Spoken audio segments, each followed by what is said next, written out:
বলে আমি বলেছিলাম যে সিদ্দিকি মহল্লা থেকে 1 ঘন্টার ভিতরে যে আসবে তার জন্য ফ্রি, যা জিনিস চাইবে সব ফ্রি। একটা মেয়ে লোক আসলো, 9টা আপলোড করেছি, 9টা 1 মিনিটে এসে গেল একটা মেয়ে লোক। আসে 20 টাকা দামের একটা হারগিস নিয়েছি। হারগিসটার নাম হলো গিয়ে প্যাম্পাস। 20 টাকা দামের একটা প্যাম্পাস নিয়েছে।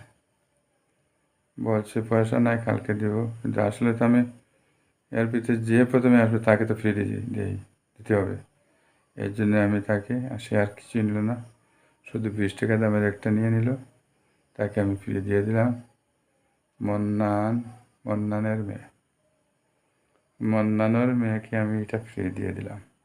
তাকে বলিনি, কিন্তু আমি তো আসলে দেওয়ার উদ্দেশ্য, তাই আমি তাকে এটা দিয়ে দিলাম। 9টা 1 মিনিটে উপস্থিত হয়েছে। 2 মিনিটের ভিতরে তাই দিয়ে দিলাম। 9টা 2 মিনিটের ভিতরে। সে বলছে কালকে পয়সা দিবে, আসলে লাগবে না। আমি তো দিয়ে দিলাম।